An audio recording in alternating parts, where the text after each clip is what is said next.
Warm welcome, and thanks for turning up. Excellent. Very nice. What I want to do is I want to achieve three things today and hopefully transmit as much knowledge to you as possible, so there's no confusion.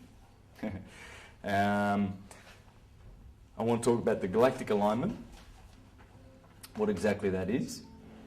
I want to also go through a story, the most amazing story that has ever been told. That there is the sun and all of the constellations of the heavens. All of them. That's the ecliptic. You see this sine wave? That's the journey that the sun makes backwards through the 12 signs of the zodiac. And as it goes backwards, comes to the age of Pisces where we are. Pisces is over here, Aries, Taurus. But the sun, that's the ecliptic. In other words, that's the passage of the sun, and this is the galactic equator. Okay? So this story that the sun journeys and takes every day, he does all of that. So our roof in the heavens every day goes around once, that away.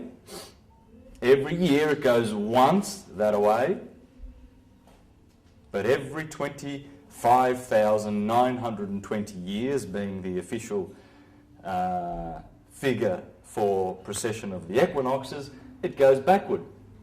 So we derive from this three cycles that are fundamental to the storytelling of the gospel. This is the one and only gospel that exists. The Vedas come from here. This is the Vedas. There are 4 Vedas, are there not? 1, 2, 3, 4. It's the 4 seasons. There are 4 Gospels, are there not? There are 4, but there are 1. There's 1. And so we're going to learn about this. And as we go through the 12 signs of the zodiac, I'm going to show you that there are also in the deacons, which mean, these are 30-degree slots, by the way. And in those, there are deacons, which mean 10-degree slots. Right? So there are 36 of them. Well, there are 36 extra zodiacal signs.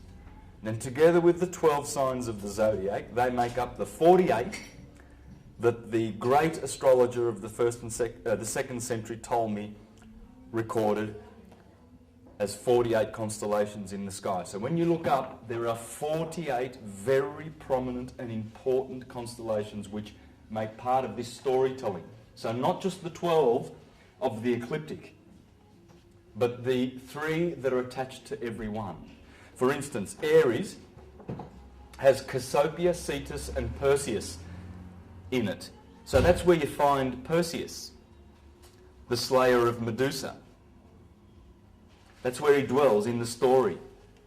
And Jason and his 12 voyages and the Argonauts, they begin in Aries because they're looking for the golden fleece. And Hercules begins his story in Leo because he has to slay the Numidian lion. Hercules is the sun.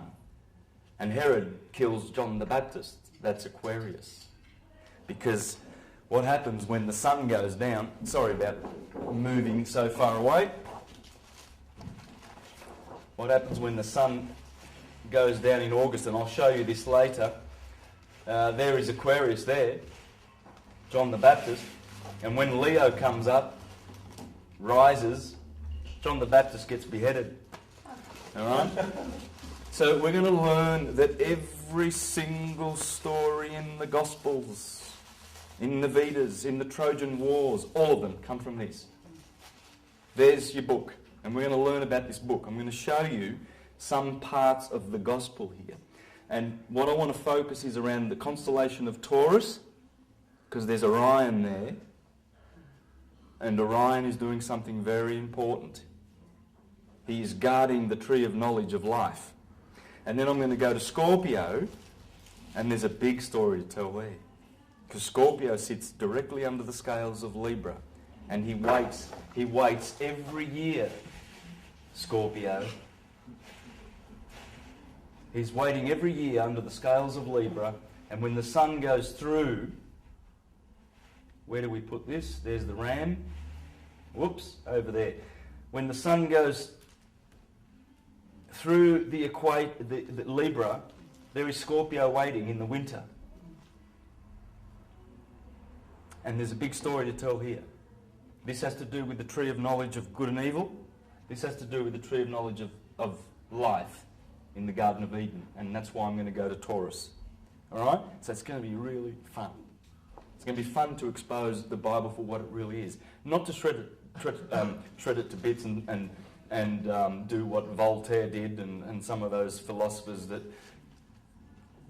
made it appear to be useless to mankind. It's not useless.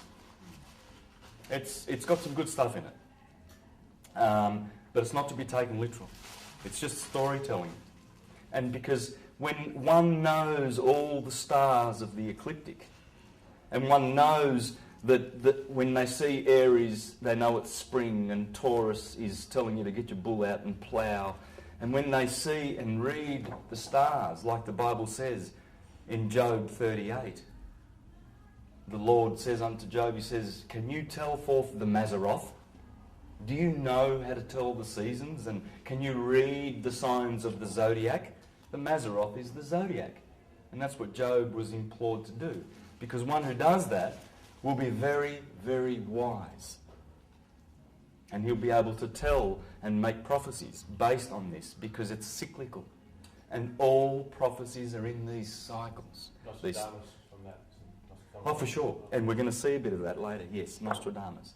Now, by the way, I gave you a figure of 48 constellations. Well, there are 88 now in modern times.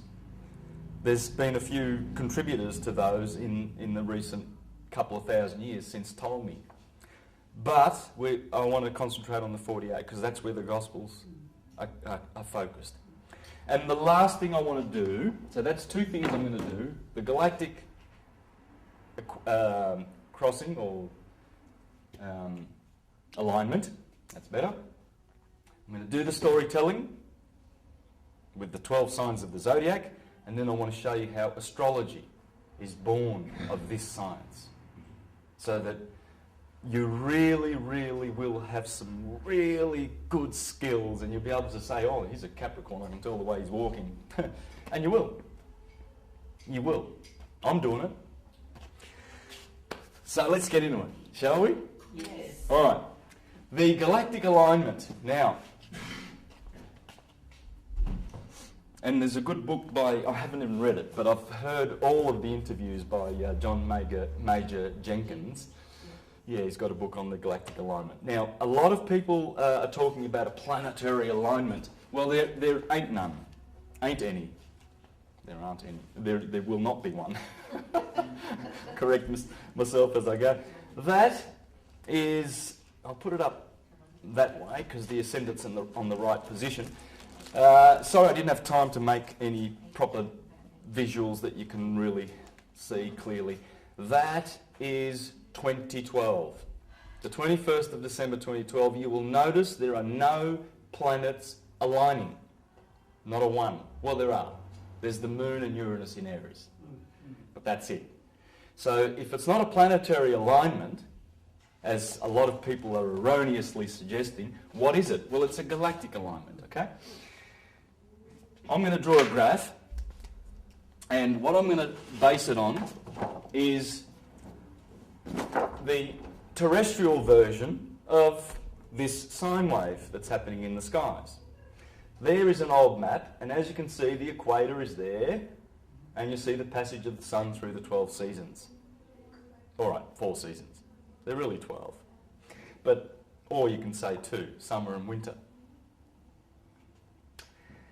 And as you see, the sun will climb up above the equator, 23.5 degrees, to reach the Tropic of Cancer. Then it climbs back through over here in Libra again, goes through Scorpio, goes down to its death in winter on the 21st of December at the solstice and dies there.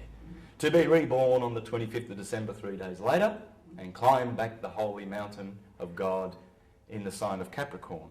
the goat climber who wishes to climb the mountains. Okay?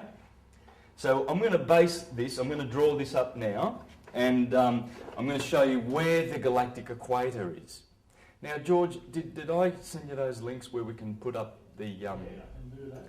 Do you think we could do that in around about 5 minutes? I've just thought I'd give you some time. Right. That's fine. Yes, that's good. We'll do that. Well, I'm going to go through that. Now, first I'll do this. So there's the Earth. It's round, isn't it? Last time I checked. I'm not sure about that. Yes. Well, it's flat. From this angle, it's flat. So the Earth's flat. There's the equator. Proof. Right there. Hey? Proof. Yes. And that there is the Tropic of Cancer. Here goes the Tropic of Capricorn. And there's our little sine wave. That's the sun's journey. Obviously, I've stretched this out a bit. It's supposed to be 47 degrees. Okay, because of the Earth's tilt. 23.5 degrees. I'm writing this up because later these points will come back. Have you got black? I have.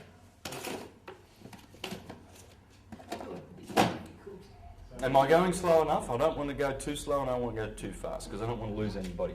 So there's the Tropic of Cancer. And on June the 21st, which is coming up now, by the way, look for a couple of things in this month. We're having 3 lunar eclipses, one on the 15th of June, next week. Very, very important. On that very day, Saturn commences to go, Saturn's been in retrograde.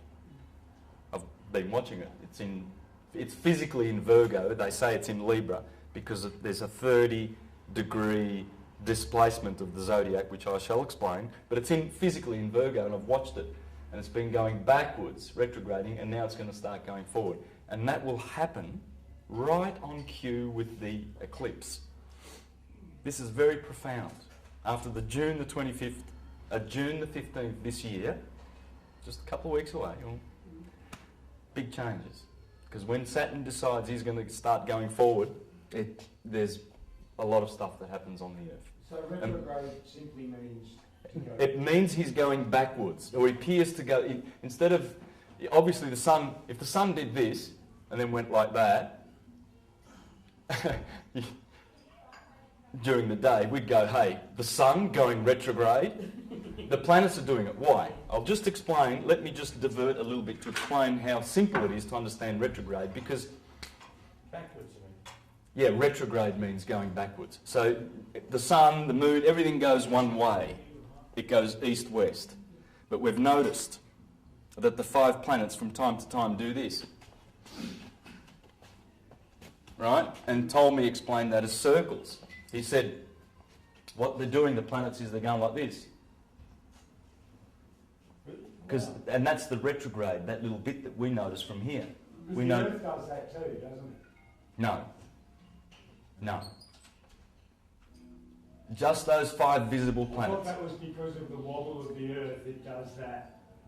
That's precession. That the wobble causes. Well, it doesn't cause precession, but it's in there. I'll explain that one too. Okay. Now, what is going on with retrograde is this. It's quite simple.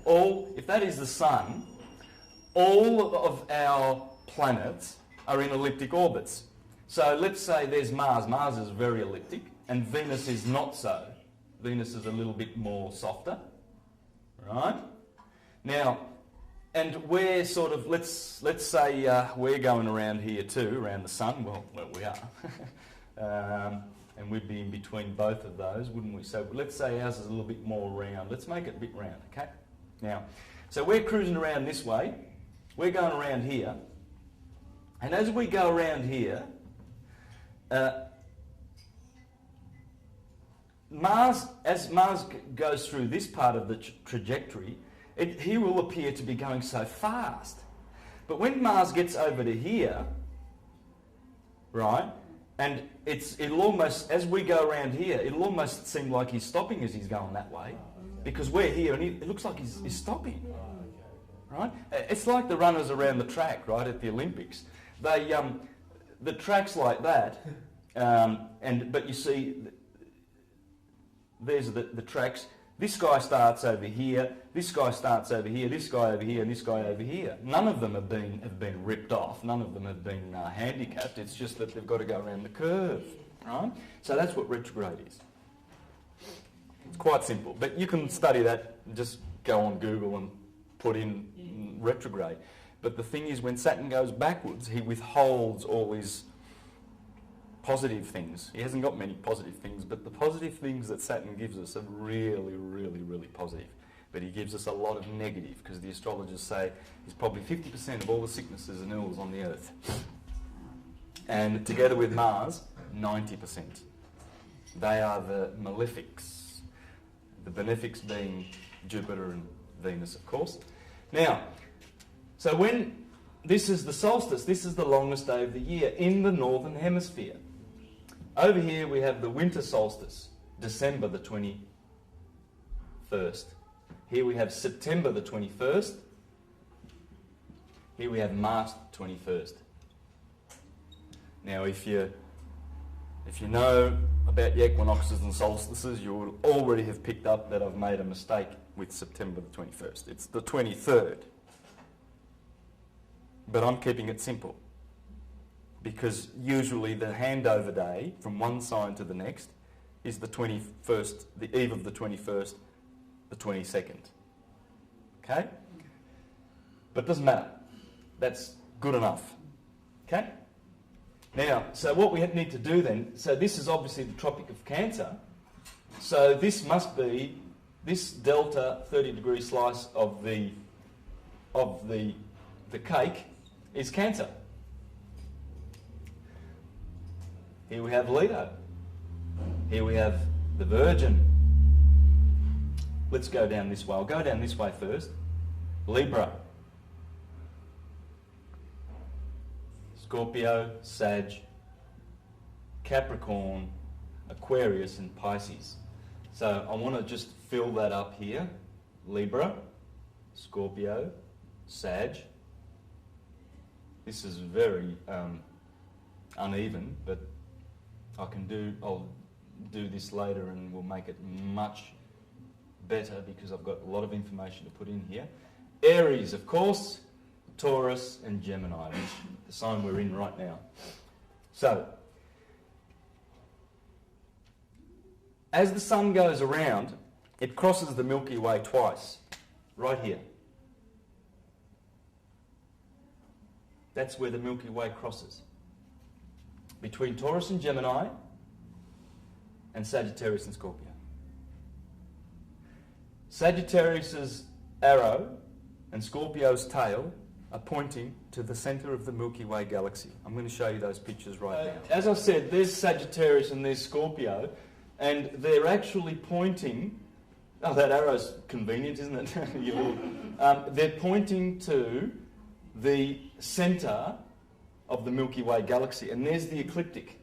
See how the ecliptic runs through the zodiac signs? That's the sun's path, but this is the galactic plane. Okay? Now, just take a notice, there's Lupus, the constellation Lupus. Here's Scorpio. This is Ophiuchus, the 13th sign of the zodiac. I'm going to show you what that means later. Sagittarius, Capricorn's down here. Over here you see Centaur. Yeah, you'll notice the Centaur. This is also a Centaur, isn't it? Sagittarius? Right. Half man, half horse. There's one over there too. He's got a spear and he's killing Lupus. But if Lupus the wolf was not there, it would be going straight through Scorpio. And that's what Sagittarius is trying to do. He's trying to kill Scorpio. And Ophiuchus is standing on Scorpio's head in fulfillment of the prophecy in the Bible. You shall be bruised on the heel, and you shall bruise him on the head. Because Ophiuchus means serpent holder. And he's actually holding a serpent. So I'm going to show you that in a minute. And this How does the heel thing work? ophiuchus, Yeah. which you don't see very well on this because this is what you call a starfinder, isn't it?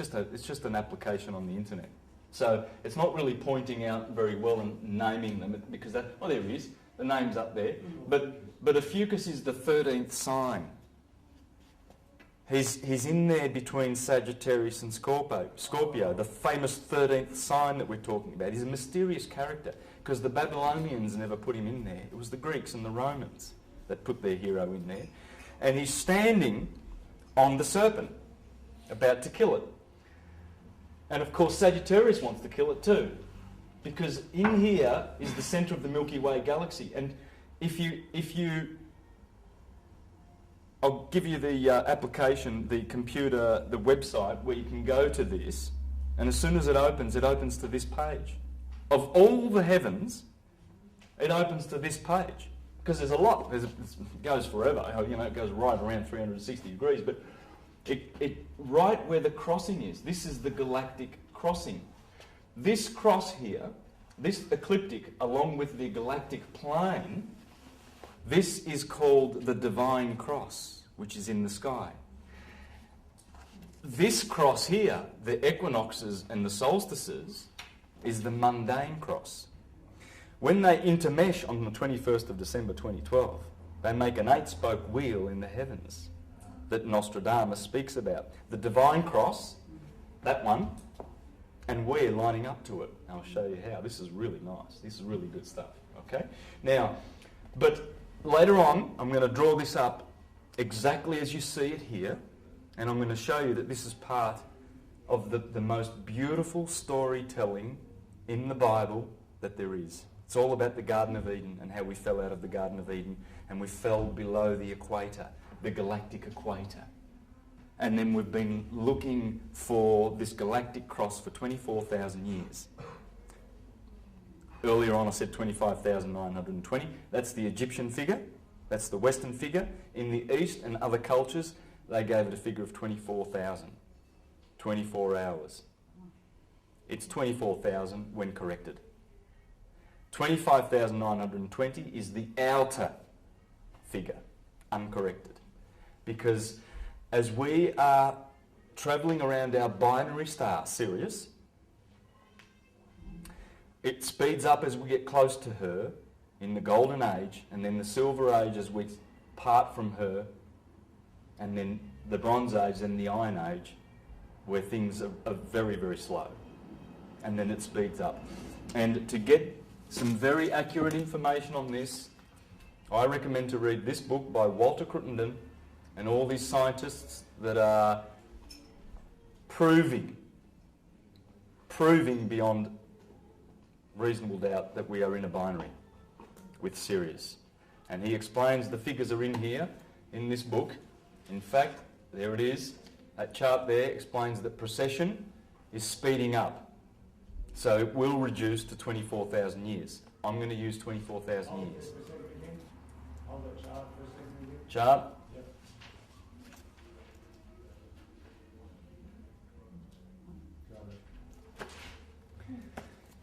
Okay, and Sri Yukteswar, there you go, he called this book The Holy Science. That's what I'm teaching. I'm teaching the Holy Science. And just to back what I was saying there, the ancient Greeks teach this like... the Greeks talked about precession. In fact, we nickname precession of the equinoxes the Platonic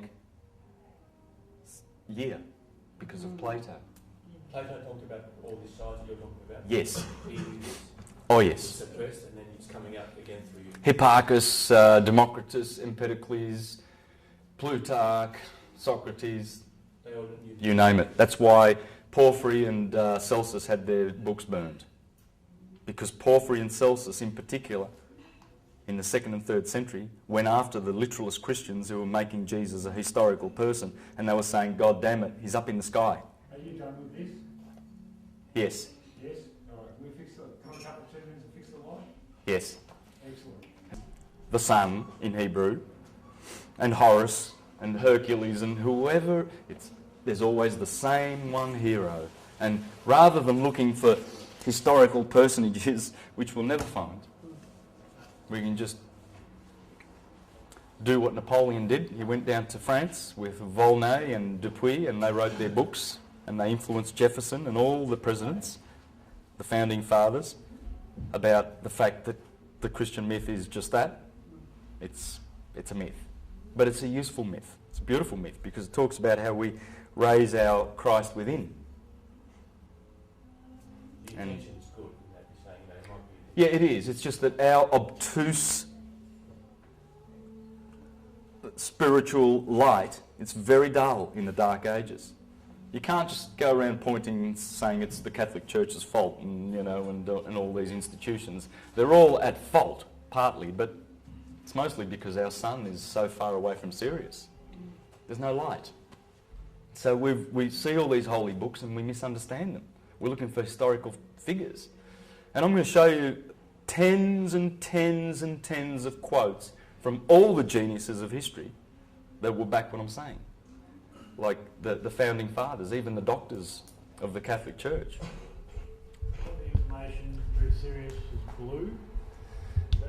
That's right, Sirius is now blue, right? Well, I've got documents here from all the astrologers. I've got Aratus in the 3rd century BCE. I've got Ptolemy, Marcus Manilius. Marcus Manilius said it was blue back in his day, in Caesar Augustus's day. Before that, it was red. So it's changed. It's gone red shifted, blue shifted, which means red shifted is when the stars are moving away from each other, and blue is when they're moving towards. So Sirius is now blue. It's turned the corner. We're coming toward each other, as everything is a beautiful sexual electric magnetic dance in the universe. We've got 3 channelings here. One's blue star, the other one's blue lodge, and the other one's blue something else. Yes. And they're all connected with Sirius. Yes. Interesting. It's our sister star. There's no doubt about it. Sri Yukteswar there talks about it. He doesn't name Sirius, but he says that we go around it every 24,000 years. But what I'd like to read to you is how it affects us. And here's how it affects us when it... there's the wheel. There's the Yuga wheel. Kali Yuga, Dvapara Yuga, Treta Yuga, Satya Yuga. Golden Age. That's how the Yuga works.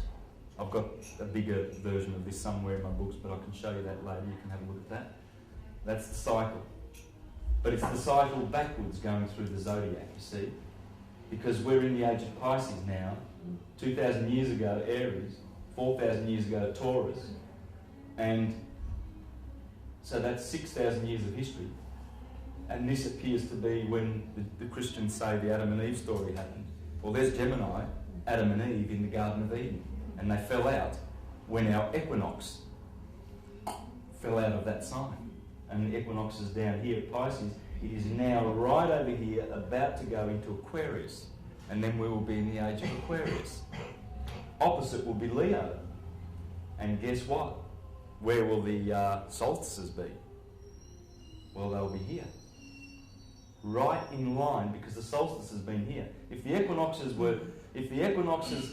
have travelled from this point since the time of, say, Jesus, and I'm going to explain which Jesus came 2,000 years ago. He came, but it's up in the sky. Because when Pisces comes, finally when the equinox gets to be enjoyed by the fish, at the start here, in here there's a constellation called Cephas. Cephas is the king. He's got his foot on Polaris, the pole star. And he sits in the dome of the northern stars, which is called the throne of God, because he's the king.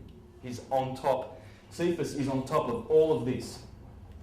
As you wrap the heavens up like this around, this is the northern dome. This is the southern, where we are in Australia. These are the southern stars. So the Southern Cross will be somewhere here, connected to one of the 12 signs of the zodiac. So this is round, of course. It's a sphere. And up here is where Cephas is. Well, Cephas, he gets the job of putting Polaris on the throne. Because in the northern stars, there's no true north. I mean, there's a true north, but there's no star occupying that spot. There are 7 stars. Over this 24,000 year backward cycle, there are 7 stars to get to sit on the throne. And when Polaris gets his chance, that's a type of Jesus, because Jesus means also the coming one. See, the sun is always coming, going, coming, going. Every year it goes down to winter, comes back for summer to give us some food. It's our saviour. And he goes away from Sirius and he goes back to the golden age to give us our light bodies back, and we go into higher dimensions. And then when he goes away from Sirius, his beautiful mother, because it comes from Sirius, Jesus is the sun. That's why you see Isis with Jesus in Egypt. It's telling you the sun, the mother Isis, our sun is the son of that. It was born of Sirius. When he goes back to it, it brings us to the golden age. When he goes away, he leaves us in darkness. But he's always the coming one. And when he gets his chance, Cephas gets his chance to put Polaris on the throne, then the other stars, for instance, Draco's up there, the dragon. He's the great dragon who fights with the woman. And who's the woman? It's Ursa Major, the Big Dipper. She's trying to put the Little Dipper with Polaris on it. She's trying to put him on the throne. She wants her son to be on the throne. And he does. He gets a chance for 2,000 years plus 1,000. That is the rule of Polaris. That is how long Polaris sits on the throne of God. And all the domes around the world. You go to the Vatican and the Sistine Chapel. What's that dome there for? That's the throne of God. It's all the constant, God holding down his arm down to Adam. They're in the constellations. That's the 48 constellations. That's the story. That's the gospel. They're telling you, look up, don't look down. But in their teaching, they tell you that it's down. Oh, Jesus was a historical person. We have to believe in him and we'll be saved. How does that work? And even a child will question that, and then the priest will tell him, oh, you sit in the corner and don't you doubt. It doesn't make sense. What makes sense is the truth. The truth makes sense. It always does. And omnia vincit veritas. Long live the truth. And that's why you're here. Because you don't have just a fleeting interest in the subject of truth. You have a big interest in the subject of truth. I know. So Jesus in the stars is who? Is it the sun? Or it's the sun. The sun is Jesus. It's all the suns. Yeah. Because suns...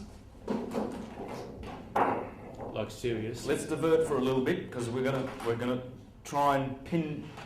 Before we have our lunch break, I want to get the galactic alignment right out of the way. This is a little bit of a diversion, but it's a good one, because you've just asked a good question. Fire. All the suns. Oh, you beauty. Too good. And we'll have another one of those too. Thank you. Cameraman's very helpful. Oh, thank you. First time you said that. Yes. Multi-purpose. I'll always tell you what you want to hear when you're around. That's a female, okay? Now, people get offended when you talk about a divided universe. It is. It's a divided universe. It's a duality universe. People get offended. They go, no, it's not. It's a one universe. Well, it is. Uni means one. But in order to manifest material things, the one God of light, the cause, the ether, must, with his 4 elements, he must have magnetic, or what's called negative electricity. This is electric. This positive electricity. This is negative electricity. That's good and evil. That's all it is. Okay? And so you see that 2 elements are male and 2 are feminine. Let's not be offended, okay? It's Just helped me my thing up. Do I need to put that back on? I prefer I can do it. tattoo. Big boy. Thanks. So, what was your question again? Can you just refresh me? Who's Jesus? Oh, Jesus, in the yeah. stars? So all of the fires in the sky are Jesus's. That's what's called the Son of God. What do you mean by fires in the sky? How do you mean by? The electric fires, the stars. All the stars you see, all of them, they're just the phenomena of electricity. Okay, I want to perhaps just read something very interesting that Walter Russell says in his book.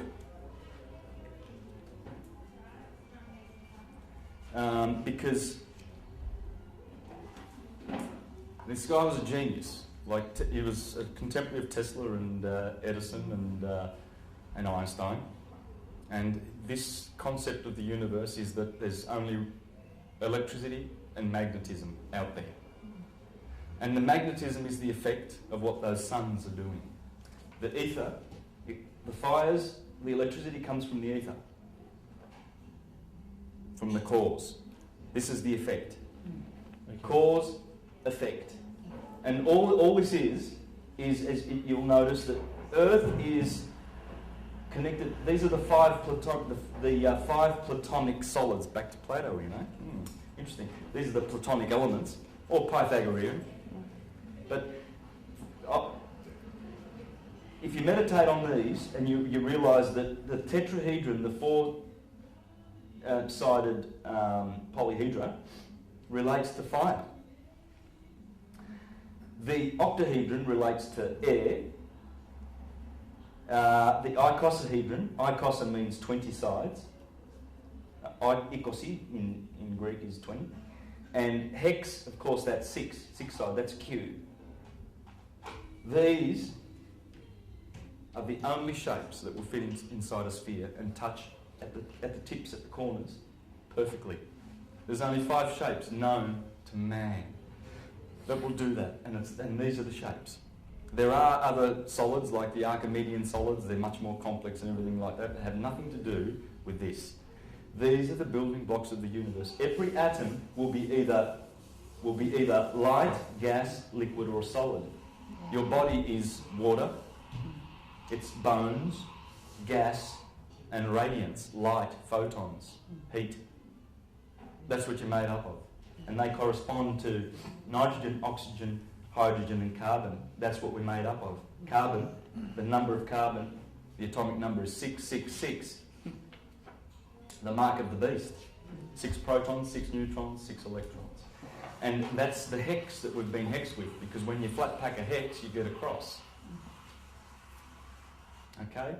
And that's why Jesus is always on the cross in agony, because it's talking about the Son of God, our souls, here, crucified on fire, air, earth, and water.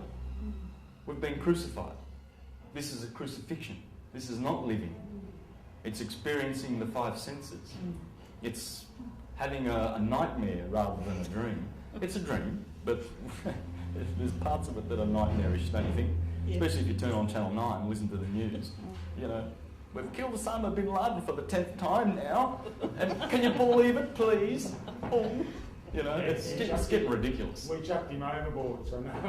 Yeah, and maritime burial. We could have found him in 10 years. If we could have found him in 10 years' time, it took him 10 years to find him. And we need your carbon tax. We're not dipping enough into your pockets. I mean, look, 20 years ago you didn't pay for water. You're paying for it now, you fools. Yeah. So we just want you to pay for air. We want everything. It's the elite families. It's the Rothschilds. You know, the Rothschilds, yesterday there was a Red Shield appeal. You know, Red Shield, in my book, I can't spell, can I? And Red Cross, because I've done my reading in my studies, I know who owns that. It's the Roth in German, and that's Red Shield, Rothschild, the big bankers. And here's people, I saw so many people, because I was doing a street performance in the Burke Street Mall, and I saw so many people, young guys, they're walking up, $50 notes, well, there you go, Red Cross. They're doing a good job. They are.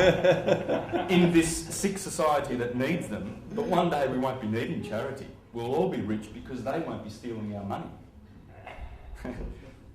They being the Rothschilds. Of course. And the star families that, imperialist monotheist families of Europe, basically, who created all these fictional religions so that they could divide us and confuse us and manipulate us, basically, starting with the Julian family and the Flavians in Rome. JC is Julius Caesar. What families were they? Those families? The Julian Empire, Nero, Tiberius, all of those clowns, and then the Flavians, Titus, Vespasian, and behind both of those families is the Piso family, and Roman Piso has kindly come out and told us that they did it to us. This is the most elite of the families. This is above the Rothschilds. This is the secretest family that all royalties and all taxes go to. They've had the emperors on Rome for 2,000 years on the throne of Rome since the Flavians. It's who's the name behind the Flavians. And he tells in this book, it's a beautiful book, and he's not the only one. There's other people who have written about this conspiracy to deceive mankind. And they've been sued for it too, the Catholic Church, for profiting from the gullibility of mankind with this supposed Jesus story. They've been sued by it?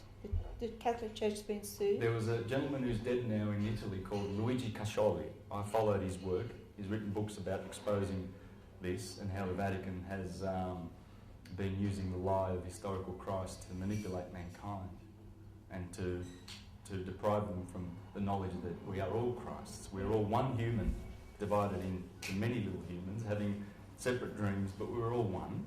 But they want to divide us into bad little sinners, and Jesus is in history and he's perfect, and you've got to be like him. If you don't, you fail, you flunk, and So you pay penance to us. so if he sued the church, where did it go to? Well, they didn't turn up. He sued the church. He died a couple of years ago, Luigi Cascioli, but he had a whole team of people. He's written some beautiful books in Italian, and he sued them. And they didn't turn up in court. They needed to have some fight, otherwise. And so, but it's not the first time. That's just the Latest. But it's coming. Oh. If they didn't turn up, then they lose. More or less. Yeah, because I've got More or less, don't they? Yeah. I don't know the exact ins and outs of that, because that part doesn't interest me. The part about the fact how he proves that Christ is, and all the writers, I've got a list of hundreds of them. Hundreds. Yeah, Thomas Paine, Thomas Jefferson, and Dupuy, and not Voltaire, Volney, and lots of, they've written about this story that I'm going to show. That's it. It's all it ever was. It's not in history. That's the Trojan War. It's everything. So it's the Iliad, it's the Metamorphosis, the Odyssey, the Ennead. Sorry. Are you still doing the period? I'll do a bit more here then. Yeah. Any questions on this? I mean, this is pretty simple. This is physics, okay? You've got the element, the solid, the state, the physics, the chemistry, the mode, the sense, the kingdom. I've got, on my computer, I've got a list of those fours that go forever. You know, 4 blood types, 4 Hippocratic biles. This goes on and on. But you first start with the elements. What are they? What was Plato talking about exactly? Well, he was talking about light, gas, liquid and solid. And scientists now know that atoms will only do this. They'll either be light, they'll be liquid, solid or gas. They'll be a molecule, an atom, particle or a photon. So atoms can be like one of those 4 shapes. Is that what you mean? Atoms are made by birds, yes. Yeah. For instance, a carbon atom is that shape? Is a hex, 666. Okay. I just thought the shape of it. I didn't know. I just thought atoms were atoms, the shape of them. Okay, they're all different. Okay, no worries. Well, it's the molecules that they. Okay, so gas atoms are in the shape of an octahedron. Yes. Okay, cool. Yes. It's liquid. Interesting, 20 sides. But the more you focus on this and meditate on this, believe you me, the whole world unfolds before your eyes. And you understand the secrets of nature, not by just understanding and knowing, but by direct knowledge. Everything comes directly after you meditate on these beautiful things. These are the 4 rivers of the Garden of Eden, the Pishon and the Euphrates. and the Havilah, or whatever it was, I forget now, but anyway, there's 4 rivers that the Lord used to create the world. Oh, I didn't read. I've got to go back to read this. This is just beautiful. Just a very short sentence. Electricity is the only force which God makes use to create the universe. That's it. I can read on. And the only 2 tools God makes use of for creating, he's not talking about a monotheistic God, by the way, no. God, oh, I'm angry with you. He's not talking about that God, right? It's the universe. It's birth. Basically, there's 2 gods. There's the Ein Sof, the Anama, as the Hindus call it, no name. Ein Sof means no name. And that's it. The one there that we know not about. This one we know. This is the Jesus, and below. We can know the mind of the Christ, but who can know the mind of God, says the Bible. So that's the Ein Sof, the prime creator. This is the demiurge. These are the more of the tyrant gods of the Greeks, who create bodies out of what the Ein Sof has already created. He creates things out of nothing. But these guys create, it's like a builder. He's going to make a house out of trees that God made, the universe. So he's a builder, but he didn't build the wood, didn't make the wood. This guy makes everything, and these guys use the tools, and this is what they call Jehovah. Yod, He, Va, He. So that's why Christians, when they say, oh, Jehovah created the world, well, partially they're right. But he is the created. And part of Jehovah is all the characters in our solar system. That's who Jehovah is. These are the heroes. They're our heroes. Because when they looked up, the ancients, they noticed the patterns, those 48 patterns, and they noticed them. They noticed them going around every day. Interesting. That means we're in a cycle. Every year, we're in another cycle. And every 24,000 years, so we're in 3 cycles here. And what they noticed, that those stars were a backdrop. Because the sun and the moon that go around, they're called the wanderers. And the 5 visible planets, they're also wandering. So they noticed that there's these 5 stars, Saturn and Jupiter and Venus and Mars, Mercury they call them, and they're always moving against the backdrop. But the backdrop is always there, telling the same story. And these are the characters. The sun is Helios. Mercury, Thoth, Moses, Hermes, Nebo, Aphrodite, Venus. The moon that sits on the earth, Diana, goddess of war. Mars, Ares.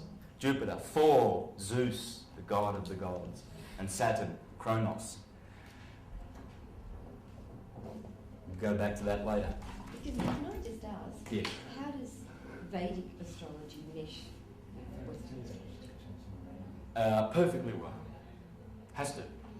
Same sky, same earth. That's truth, Same. you know. You'll see how as we get through. And a good question, because a lot of people feel that it's different. Even in the West, there are different systems. For instance, Firmicus Maternus, the 4th century astrologer, and this book must be read if you want to understand astrology. This is brilliant. Firmicus Maternus disagrees with Ptolemy 200 years prior to him, and Marcus Manilius 200 years prior to him, in their systems, you see. Because as we have the equinox, so in Vedic astrology, for instance, one thing is they're saying that we've been in the sign of Virgo for the last 2,000 years. Well, we say in the West that it's that equinox there, which has been in Pisces. We've called it the age of Pisces. They're saying it's the age of Virgo in the East. I don't know whether the Hindus, the Vedas do, but I know that a lot of Easterns do. It doesn't matter. We're in the age of Virgo. But the thing with this galactic alignment is that once we line up with this in the sky, and the solstice is going to be between Leo and Virgo, well, guess who Leo and Virgo is? That's the Sphinx in Egypt. And it's been a marker. It's a point. It's a marker, and it's saying to the world, who's quite obtuse, and they're thinking, "Oh, wow, that must have been Kephren. Kephen's the image of Kephren." Well, it doesn't matter. It's telling us that when the equinox hits that point, that is the galactic alignment. And just wait to see how beautiful this galactic alignment is. It's going to make a lot more sense. I haven't explained anything yet. Right? Just a quick question on the shapes. How are those shapes formed? I mean, the hex one is obvious from the carbon, but what about the other ones? How are they formed?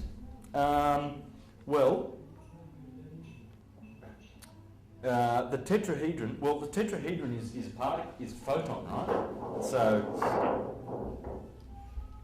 the photons, the light, smash into other particles of light, right? And they curve, and that is the force of the sun's light, that electricity, which is smashing into other photons from other stars and what have you. It produces physical things.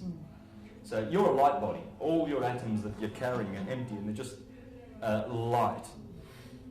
But it's the densest part of your light body, really. The rest of it is so glorious in the heavens.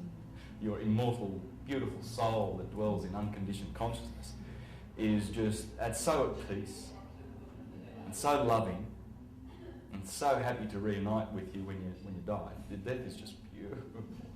It's just a beautiful thing to look forward to. You know, this is just a dream. And what happens is they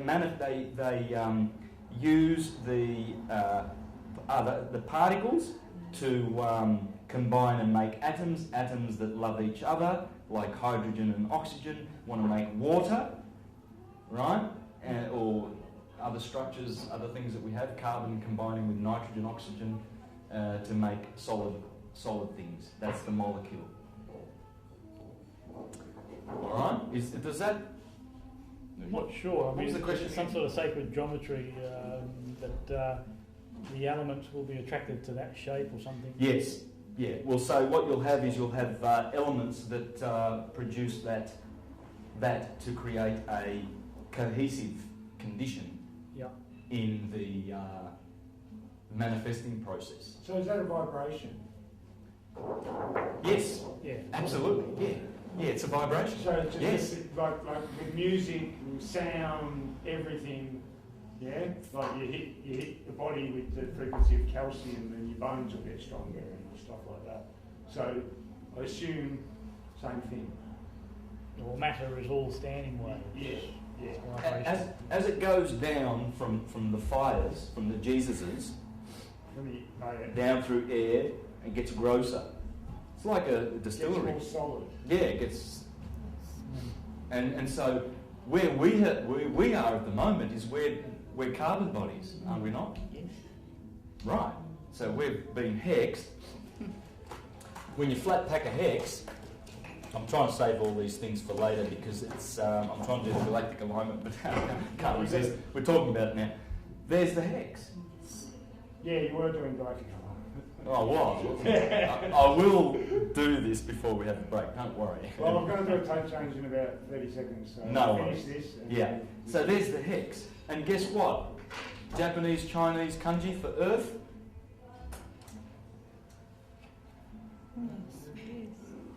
That's the ground, and there's your fire, earth. By the way, this is male and this is feminine, is it not? We learnt that. So you've got earth over here, water over here, because they're both on the bottom. They're feminine, they're magnetic. And does that look like east and west to you? And then you must have male here, so we'll put the fire there and the air down here. Well, air, as I've got on there, is also spirit, S, and fire, Nur, that's north. That's fire, Nur. So there's your north, south, east, west. And I'm going to show you how that comes from this galactic alignment. Awesome. Okay. See, in the golden age, we knew a lot more about who the ether is. Because we were capable. And that's what Sri Yukteswar was saying. What was Pseudo's surname? Santos? Pseudo-Dionysus. Dionysius. Okay, we on? Yep. Okay. So this is what he says about this beautiful 24,000 year cycle that we live in. When the autumnal equinox was at the first point of Aries, the sun began to move away from the point of its orbit nearest to the grand centre, toward the point farthest from it. That's when the equinox was in Aries. That's when the golden age happens. Aries is the start. Aries is the golden one. You'll see how important Aries is. It's the start of everything. We Arians, we're just so good, aren't we? I've got to find it, Just yeah. keep telling us. Alice, I won't be able to live with her. Eh? Easy, I won't be able to live with her. Go easy with the areas, so I won't be able to live with her. I think your head will go a bit more prominent. Unbearable we are. Unbearable. That's exactly what my husband said to me. Nobody could live with you except him, and then the bastard died and left me. And the reason is, he's still with you. The reason is because Aries rules the head. Yeah. The sun is in the head. Everywhere else, if you're a Virgo, the sun's in your belly. You've got fire in the belly. Whatever you are, Pisces, the sun's in your feet. That's the head, that's the feet. And these are all the parts of the body. So that's why Arians are sometimes unreal, because their heads are so prominent to them, you know, and what they're thinking is so important to them. I am, they say. And that's the motto of Arians. What about Sagittarian? Sagittarius, they're the happiest. They've got Jupiter, Jove, they're jovial. And I'm going to show you pictures of them and show you how they are. All right, so we're rolling now, aren't we? Still going? All right, now, so we're going to go back to this, but first, I wonder whether I've explained that bit.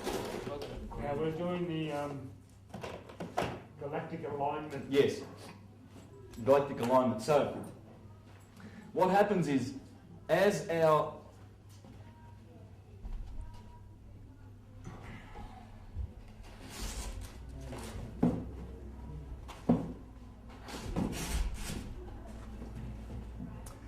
all right, so imagine there's that's where the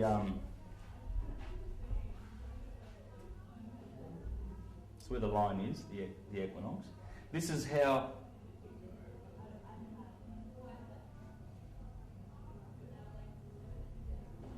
how the zodiac stands. It does not move from this position. It starts at Aries, cardinal fire. Cardinal is birth, growth, decay. Start, middle, finish. So, cardinal fire, remember the fire is at the top, right next to the ether? It's got to be the start. Corresponds to 6 o'clock in the morning, 12, it's 24-hour clock, right? That's where the sun rises. Sun sets over here in Libra. Midnight. 6, 12, 6, 12. Spring, summer, autumn, winter. But notice something, those cardinal points, they are only cardinal points. They are the start of the seasons. The midsummer is here. The midwinter is here, and that's the mid in Taurus. Notice the fixed signs. The middle of the seasons are in the fixed. Midsummer is here. If you're In the northern hemisphere, yes. By the way, just please relocate yourself to the northern hemisphere. All right, it's all opposite here in the south, but you've got to stay with the story because the story was told there before it ever was. The Aboriginals have got their version, and it works down here too. It all works. It all works. But what I'm doing is I'm just doing it in relation to that because, as we will see, these are the signs of the summer and the life. This is good. This is evil. These signs are the signs of evil. All right? Not qualitative evil. Evil. It's just electricity and magnetism. That's all it is. Okay? Now, so as I said before, the cardinal point is not in Aries anymore, it's in Pisces. So 2,000 years ago it was here, when Polaris sat on the throne. And it's been travelling down here for the last 2,000 years, all through the age of Pisces. The sign of the cross, that's the cross, by the way. And as Marcus Aurelius said, watch those mutable signs, because they are doubled. 2 fish, 2 twins, Mercury, the hermaphrodite, 2 natures, Sagittarius. So you see, the cardinal points are important because they sit on the cardinal points. The fixed points are also important because they sit in the midst of the season. And they're your cross-quarter days. That's all your cross-quarter days. Cross-quarter days being the 8-spoke wheel on Earth. And you've got Easter, May Day, May the 1st, summer solstice. What do they call this? It's midsummer day.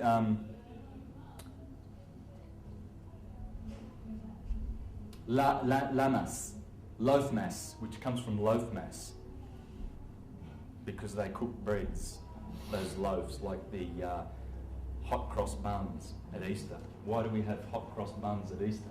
Because the sun's just crossed over. It's crossed over the equator. And these are all the crossings, the crucifixions of the sun. So, and those midpoints, if we are to go over like this, now before I get there, remember we're entering the age of Aquarius now. We're about here, at the threshold. What it means is the equinox is going to be here, and the summer solstice is going to be right here. Now, what's so special about that? Well, that's the galactic equator. Remember? It runs through Gemini and Taurus, Sagittarius and Scorpio. What are the crucifixions of the sun, Santos? The equinoxes and the solstices. The cross. That cross there, remember? The equinoxes and the solstices are the crucifixions. From here, from those points, from the equinox, March 21st, to mid-spring, is exactly 45 days. But in the Bible, it's known as the 40 days. And the Israelites were in the wilderness for 40 days and 40 nights. And Jesus fasted for 40 days and 40 nights. And Moses did whatever, 40 days and 40 nights. They quarantined Miriam for 40 days and 40 nights. 40 there, 40. What is it? It's here. It's up. Look up. Because when the sun hits the equinox, it needs 3 days of death, or 4, and then they start counting, and then it starts counting, and it's always 40 days. 40 days from here to there, 40 from here to there, 40 from here to there, 40 from here to there, 40, 40, 40, 40. Or, we know it's 45. 45 and 45 make 90 degrees. But what happens is when the sun reaches those points, when it reaches the solstice, it has a 5-day rest, virtually, like a 3 or 4 or 5-day rest. So you don't count those days. So even though when the sun hits those cardinal points, it still requires 40 days before the season's true effect. And what happens when you line up the mid-summer, the mid-season? Right, here was the cardinal cross. We lined it up perfectly, didn't we, to the equator and the Tropic of Cancer and the Tropic of Capricorn. There's Cancer. So that's the same as what you've got on the board now. That's how it always is. But if you just do this, let's bring it around 45 degrees, so that we can have the mid-season points now. And you'll find the cross that I drew hiding. So that's all the fixed? Yes. Have a look. Leo, fixed fire. Aquarius, fixed air, remember? Yep. That's male. fire, air, it's the fixed signs. It's the cherubim of the Bible, and God appeared unto St. John as an eagle, a man, a bear, a lion, and a bull. Up in the sky. Hey? Are we going to be tested on all this? I can't give up. Really? Okay. Oh, well, it's fine. Yes. It's a lot to absorb. It is a lot. It is, isn't it? So What do you do, you know? So we're with the, are you doing the, still doing the, What do we do? sorry. Now let's go back to this, because I want to spend a lot of time on this, because it is a lot to absorb and it needs to be worked properly. So you see the fire and the air, and then you've got earth over here and water over here, whereas I've put east. If the cross is going to be lined up to the cardinal directions and the elements, it's got to be done right. So why are they flipped over? Because Taurus is in the east, and that is in the west. Don't be confused. That is not the east over there.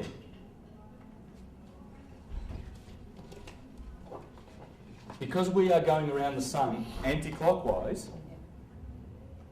Aries really starts at that point, not at that point, even though they've got a little figure for Aries over here. But the Earth is going around that way, so the east is over here. So Aries and Taurus are in the east. There's your cross. There it is there, and it all makes sense. It has to. It's the fixed signs. The fixed signs go perfectly with east, west, flipped over of course, fire and air. That's it. Now, we're going to have a look at that, how it looks in the sky. This galactic alignment.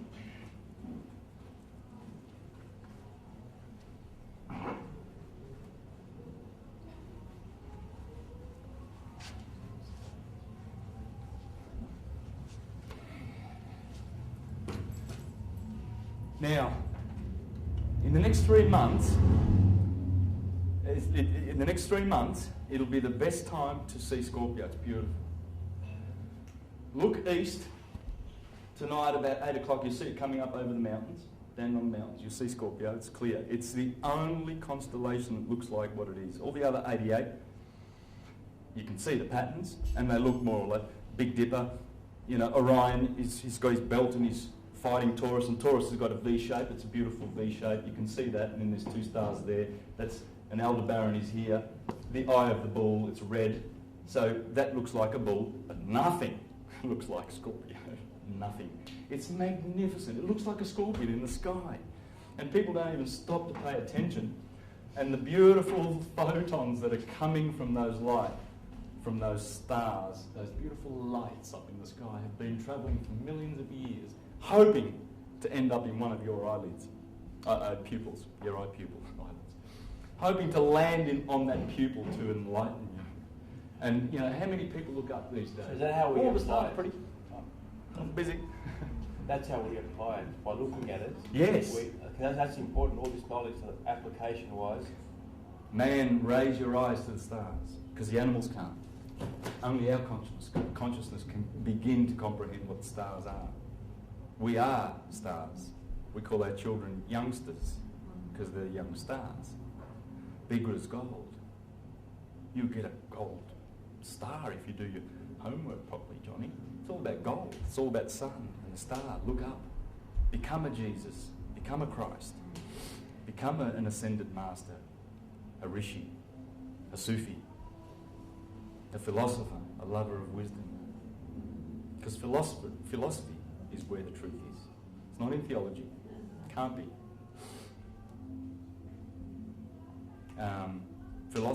Under philosophy comes ethics, physics and logic. How we know the world, what is the world made of, and the world being what it is, how do we live in it to secure happiness? That's all there is to know. And then under that comes the 7 liberal arts. The 7 liberal arts, grammar, logic and rhetoric. Grammar, logic and rhetoric. Where, what, when, who, how, and why. And then you have arithmetic, geometry, music, astronomy, or cosmology. Arithmetic, numbers, 1, 2, 3, numbers. Geometry, numbers in space. Music, numbers in time. Keep the time, man. Yeah. And that is numbers in time and space. Astronomy. And this is what I'm teaching you. This comes under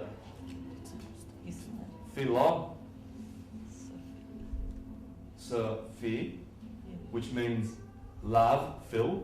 Yeah. Sophia, it's feminine, isn't it? Yeah. Sophia, she's the goddess of wisdom.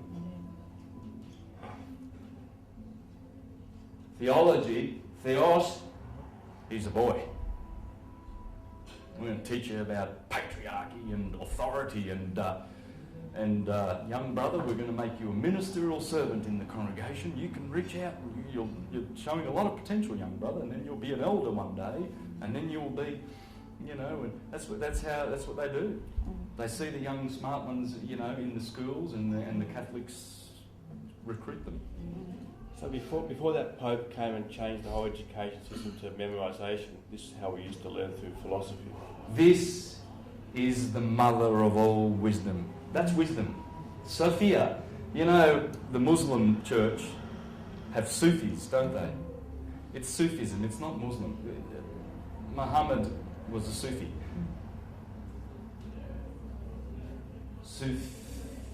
Sophia. Feel of Sophia. The Sufis. It's wisdom. Wisdom. It's the right brain, the sixth sense. The boys are stuck in five senses. The male side. It demands, the brain which dwelleth in darkness demands that the five senses feed it information all the time. What does it feel like? Brain? Solid. What does it smell like? And it's a tyrant. And it always gets fooled. It gets information. It's like when you're in a dark room and you bump into something. Oh my God, it's a monster. So you run over here and you're scared of a monster, right? And then someone turns the light on. Oh, it's just a fan. Oh, for goodness sakes. So that's what our mind is doing. And these people are in the mind. And they tell you what to believe. And they give you ignorance, superstition and fear. Don't ask questions, get in the back. How dare you doubt? This is what you believe. and fear. You're going to hell if you don't believe our dogmas. And my mother did. Yes. She had. So philosophy is in the heart. Horrible. Well, let me finish, you'll see. She thought she was going to die. Yes. You know how many people have perished? They have dissolved their light bodies in guilt. She did. My mother, my God, she's getting better because she's getting into this. Look, my mother. And I've pulled her out of the Jehovah's Witness organisation, the whole family. Well, my mother went back from, she read a few of my books and then she gave up. And then even with the morphine pumping through her, 9 days. Let go, Mum, let go. Irene, she just wouldn't. Irene, isn't it? Yes. Yeah, Irene, they have been mind controlled brainwashed. and brainwashed so hard that they prefer to die in misery and not see the light in the end because it's so comfortable. It's like a dog that gets kicked all the time. He just get used to getting kicked. The moment he sees his cruel master, he's used to it. Last bit of fear. And he doesn't know. You see a dog that's been beaten, even if you give it kindness for 5 years, it still doesn't know whether to trust you. This is why they get their children when they're 7 years old and start sodomising them. Pedophilia is rampant in all the Christian organisations. Rampant. I don't want to go on negative things about it today because we don't need to. No. So no one's victim. No. They've chosen to believe. Yes. Yeah. They are God. Yes. Beautiful. Yes. Say no more. That's beautiful. Thank you. So which philosophy teachings are the right ones and who's good at teaching that? Okay. Well, dogma, ignorance, fear and superstition, and morals they give you. These creepy people, and they're only creepy because we're living in creepy ages. It's an age. It's the dark age. We're out of it, according to Sri Yukteswar. We came out of it 300 years ago, but we're still in the sort of the residual part of it, and we're going to be flying soon. We're going to be flying. We won't recognise ourselves as we are. How many of you are feeling this beautiful consciousness shift? Consciousness expansion that's going on. So, but philosophy, as I said before, gives you ethics. Can you see how ethics are much more superior to morals? Yes. Yeah. You go to the Mormons and they'll give you their morals. You drinking coffee, sister? You're going to hell. Jehovah's Witnesses say, oh, it's fine, drink as much coffee as you want, you'll never go to hell. How does that... That's morals. How does that work? Because I've always stood back and said, well, ethics can be anything you bloody well like, because a company has an ethic, you know, and that ethic can be, I'm going to poison the earth.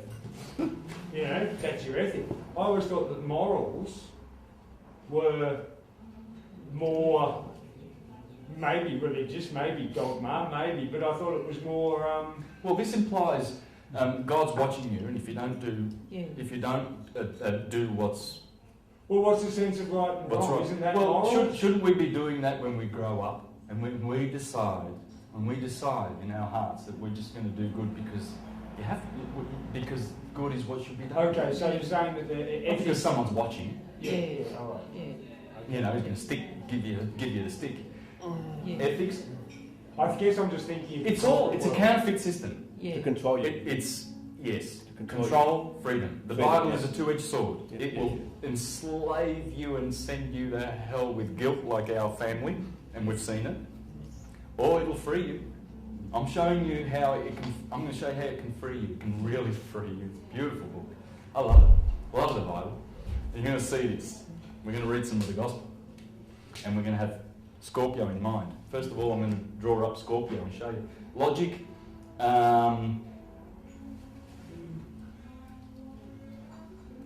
Physics.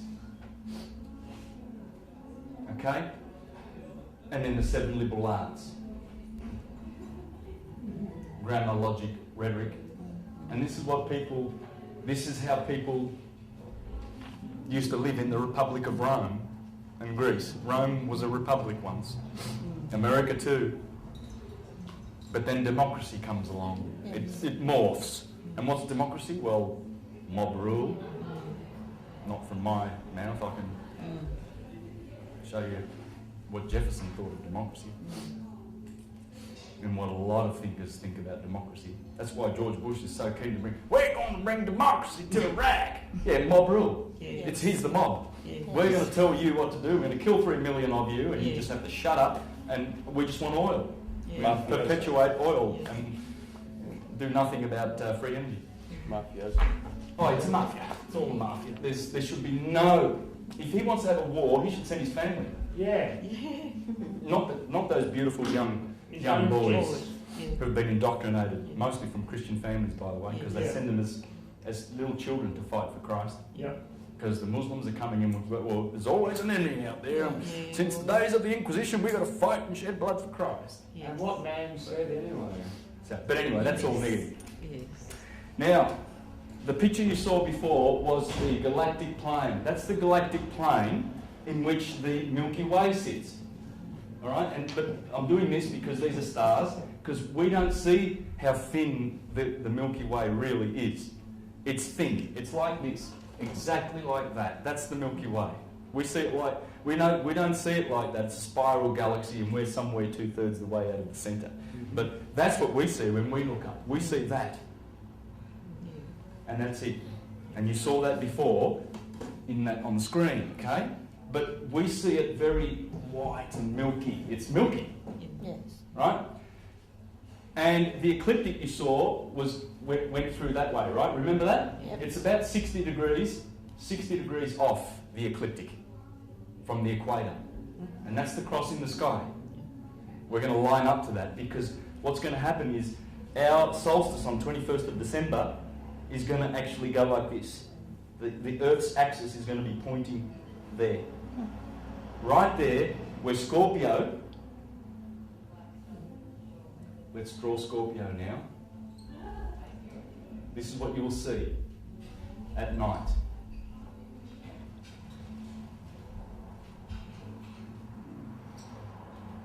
And there's like a little triangle at the end. That's his stinger.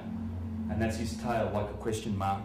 And right here is one of the 4 red stars of the sky. Antares. There's only 4 red stars. Okay? That's one of them. Tua in Taurus. The Eye of the Bull and Betelgeuse in Orion. The other red star here, on this side, is in Virgo. And that's called Arcturus, the brightest red star, or the brightest star, full stop, in the northern hemisphere.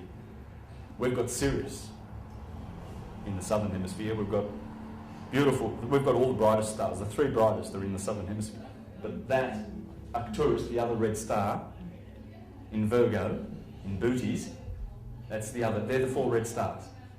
That talks to you when you look at it at night. My brother-in-law's a Scorpio. He said the other night, I saw Scorpio. I was looking at it, and he goes, that was talking to me. It's beautiful. The red light that comes from that star is just magnificent. I would look at it, and I would receive some of those photons willingly. But that's what you see when you look up. It's glorious. It's the Phoenix. That's the Phoenix. And below is Sagittarius.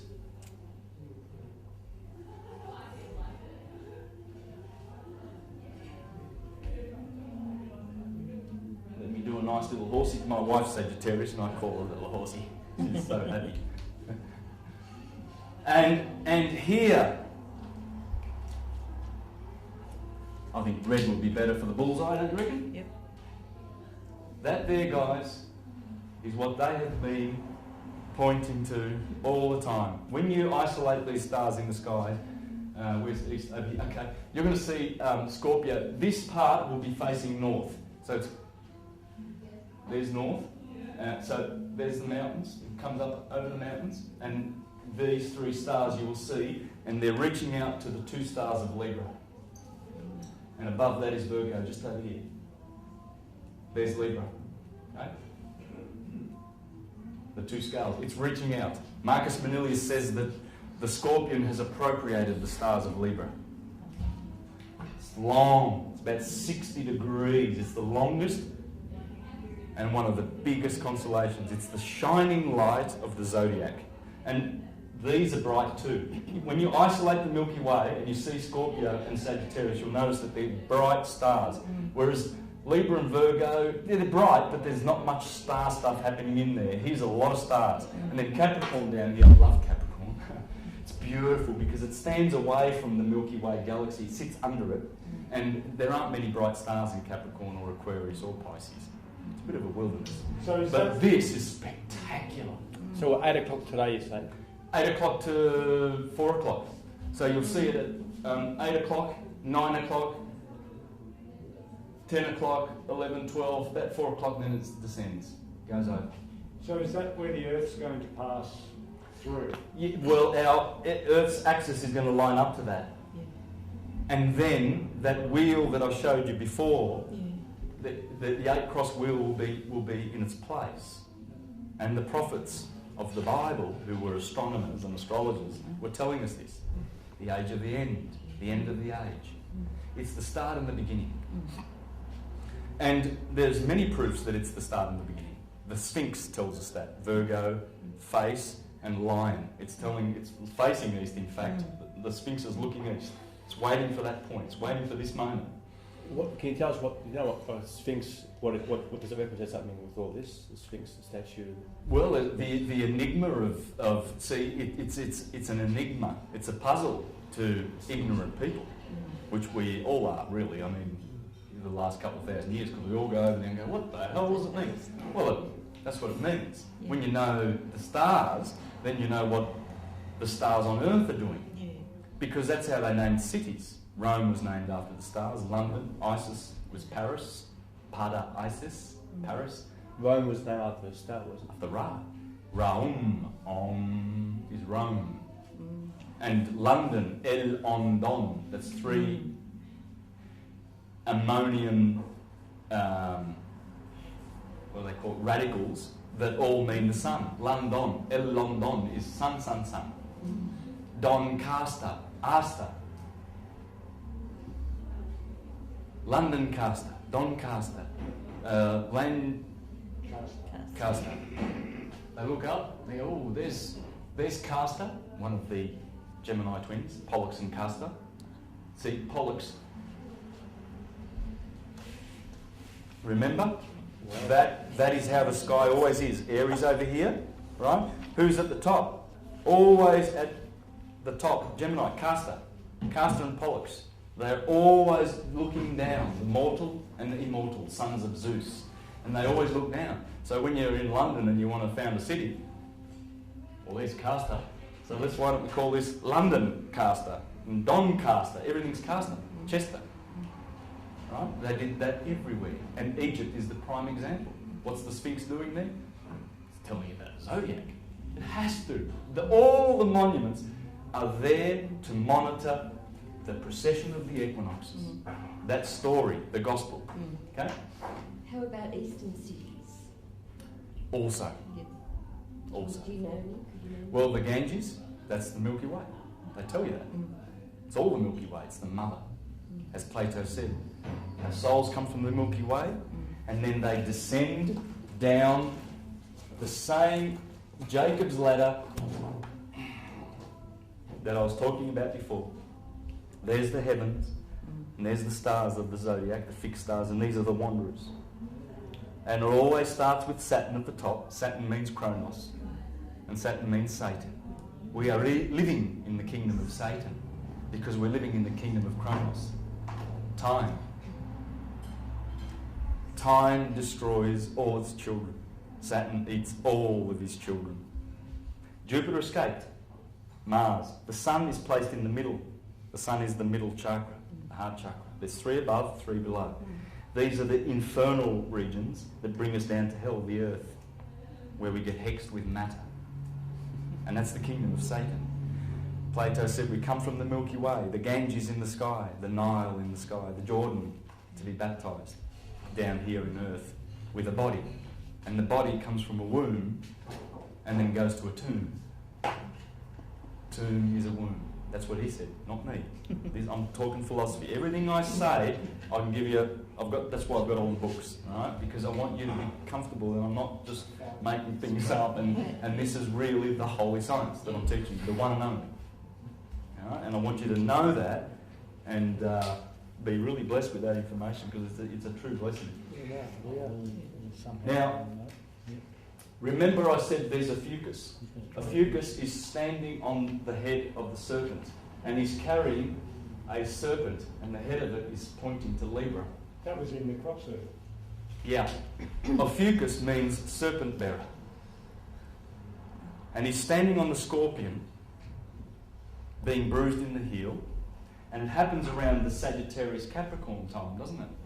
That's when the winter happens and the sun gets bruised in the heel, just like Hercules. Right? And Jesus gets it in the heel, right? Over here we have the 2 pointers.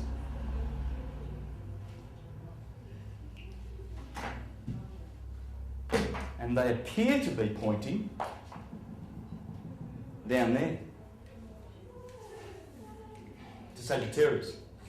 Star Wars, isn't it? This is interesting. You're going to love this. These are the legs. The pointers are actually the legs of the centaur. He's got 2 legs here, and in the middle here is the Southern Cross. They point to the Southern Cross, but they also point to this action that's happening here in the Gospel. And you're going to see what that is. And the centaur, he's got a spear, and he's killing Lupus. But if the wolf wasn't there, Scorpio would get it. He's given it to it. He's given it to Scorpio. The black hole, which I hope is called the dark rift. This is where the action's happening, because from here come the gamma rays. Is it the mines that call it the dark rift or the Hobies? Mines, yeah. The Scorpio's copy. Mines. signs. Scorpio's copying it. Like it's a war going on here. There's 3 against 1. This is the red dragon that persecutes the Lamb. The Lamb is Orion, because Scorpio is opposite Taurus. This is the sign, these 2 signs are the signs that the Bible says the sign that is spoken against. This is the horse and the rider that was cast into the sea by Miriam when they came out of Egypt, the Israelites. And they went through the Red Sea and God parted the Red Sea. And then they're on the other side and then Miriam sings a song. Sing to the Lord, because he has cast the horse down into the sea. Sagittarius is down. This is, everything below the equator is called the Red Sea. This is green, photosynthesis, summer. The leaves turn red here, and the sun is passing through the Red Sea. The horse and its rider have been cast into the Red Sea. And that's what Miriam is singing about. It's all about the stars. And these are the signs that were cast into the Red Sea, because these are the signs, the infernal signs. When the sun passes through November and December, and then January Capricorn, you know that these signs, it's winter. There's no food in the pantry. The snows, you can't even open the door because there's snow and you're stuck. And if you haven't got a bit of oil and olives and bread and cookies and something to eat, death is certain. Death is certain when these signs, once the sun passes through the equinox of Libra, September the 21st, to be judged, that's Delilah, because Virgo is just above there, Virgo, Delilah who betrays Samson. Samson is the sun. And when the Virgin of August says to the sun, pass on to September, please, because it has to, that's the Philistines, Libra. Then they cut the sun's hair. In the Bible it clearly says that Samson has 7 braids of hair. What are those 7 braids? Proclus calls the sun the 7-rayed God, because have you noticed the body of the man, the spiritual organs inside our body, the 7 colours of the rainbow? Have you noticed that they are the 7 rays? That's the 7-rayed God, because those planetary bodies, the wanderers, the rulers of our solar system, the cosmocrators, the Elohim of the Bible, let us create man in our image. Those dudes there, Saturn being one of them, is reflecting light from the sun. There's only one body that gives us direct photons. It's the sun, direct light. All the rest are reflectors. And it's the refraction of that light which they pass on and magnify from the one pure white light of the sun that gives us all the different humans that are on the earth, as Vettius Valens says, and Firmicus Maternus. So is that What did you say? That's what Sagittarius, that's Taurus. That's what makes you. Can you say what you said just again? I think that was very important. What you just said a second ago. Yes, that was a very. That important. all those planets, because they refract planets. that portion of the light. Mars gives us red light of the sun. It's fiery. So Aryans have that fieriness because they've got a lot of that red light. Because he's collected the white light from the sun and said, "Oh, I don't care about the other part of the spectrum. I'm going to send on the red," and Venus sends on the green, and they're reflecting the light of the sun back to us. That's how it works. The planets are the 7 planets. The planets. They're reflecting the. And these are the lights that they concentrate on. They own those particular colours. Those 7 planets. The sun gives us that one. He's in the middle. Right? So that's exactly, with the galactic alignment, we're actually getting aligned with the gravity of the black hole, correct? Yes, that's exactly right. So and once the North Pole, because the North Pole is pointing to this, because they'll have their winter on December the 21st next year, 2012, in the Northern Hemisphere. So obviously the Northern Pole must be pointing there. It's winter. It's pointing away from the sun. It's pointing to here. So they've got winter, right? Now, that is when maximum, that's a stargate. That's maximum gamma rays get downloaded to us. If you're not ready, if you're not getting ready, and I'm going to show you some of the things that the philosophers said that you need to be ready. Your food, eating of animals and flesh is a no-no. Sorry, but I'm going to read that to you from Pythagoras and Plutarch and all of the greats. That's one thing you can do. What date? What was that? On what? 21st of December 2012, when it lines up. Okay. That's the magic date. That's the solstice. Okay. Down here, the solstice. Because remember, that solstice point, the cross on earth, the mundane cross, and the cross in the heaven, the divine cross. Okay, there's a lot of speculation about the date 2012. This astrological cycle, you know, time moves a little bit, it's 365 and a quarter days, etc., in a year. So 2012, this date we've all come up with, 12th of December, whatever, December 2012, this astrological zodiac lineup chart and this that all lines up with that date. Yes, yes. The cross, the ecliptic that runs through here, remember I put that there? Mm-hmm. The ecliptic, that's the sun. The sun's going through Libra, it goes through Virgo. It goes that way because our solar system is 60 degrees that way inclined toward the galactic plane. Yes. It doesn't rotate on the same plane. That's all it is. So that it causes a cross in the sky. And by the way, that day there every year is November the 22nd, the day they killed JFK. November the 22nd is the only day, and May the 22nd, opposite in Taurus, the only days that the sun actually goes through the equator. So that happens every year. And that's why it's so important, because that is the day. It has to be aligned to that. Yeah. So It has to be. how often do we go through the galactic plane? Every 24,000 years at this junction. Okay. Every 12,000 years also. So because this is the sine wave. Could you draw us as it the passes sine wave, above the sine wave would line? be here. It'd go like this. Oh, So okay. that would continue and go like So that. it's a very large sine And it wave. crosses over here in Gemini and Taurus. Yeah. So the Milky Way, but we don't see Gemini and Taurus now. We're going to wait 6 months. Gemini and Taurus are over there now. But for now, for the next 3 months, check out Scorpio, it's beautiful. And you see this, the phoenix coming up out of all this. And here, it looks like the Milky Way actually looks like a serpent. Just check out that website, or any website. Go to and get a Google image of the centre of the Milky Way galaxy, and you will see this. You will see Wow. that's the serpent eating its tail. That's the Ouroboros. When the ladies with their rings and the serpent eating the tail, and the Jews with their Ouroboros and Leviathan, and all of those stories about the serpent eating its It's a tail. rainbow serpent. That is it. It's a rainbow serpent. Pretty powerful Yeah. stuff. It's the serpent in the sky. So Because that's- the Milky Way is the feathered serpent. Yes. They're a kosher. So But that's it's coupled. Is that the black Yeah. space in the Milky Way? Because It's of- black. Actually, it's very luminous around it. around it. We see, but it's actually it's a dark. Yeah, black. okay, because the black space in Indigenous, that's old man Emu, right? The Indigenous fellows will say, look up into the sky and you'll see old man Emu, and he's got his neck spread out, and you know, that's.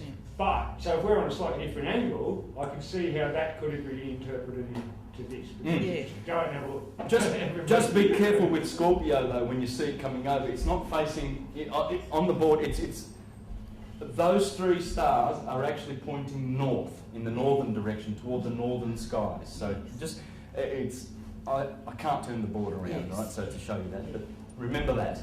Now this guy, the Centaur and the Centaur, they're all aiming, and the pointers are all aiming to this. Now, do you remember in the book of Genesis where the serpent tempted the woman Yes. and then they ate from the knowledge of the tree of good and evil? Yes.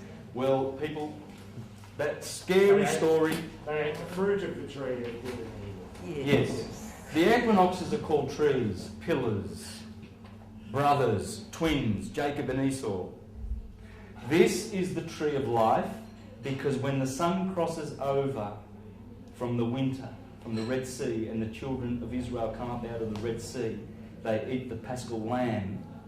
That's when Nisan 14, when the full moon, and they have their Passover celebration. And the Christians on the first Sunday thereafter, they celebrate Easter because the sun is in the east Yes. Remember, this is the east, because the lamb is coming up. And when they see the lamb and they look around and there's blossom, it's springtime. Yeah. It's the start of the year. Yeah. That's the start. And the blossom is the wool of the lamb. And they the Christians celebrate the marriage of the lamb. And they celebrate the Easter, the Passover. The Son has passed over. This is in the Garden of Eden, this is the knowledge of the tree of life, because the cycle keeps repeating eternally. It's a cycle, so it's the tree of life. It gives you life because it brings you into summer, photosynthesis. This is the cycle of the tree of the knowledge of good and evil. Because this is good and this is evil. Remember, the top half is, you live in the top half. The opposite of live is evil and devil, right? That's funny. Yeah. So this is good and this is evil.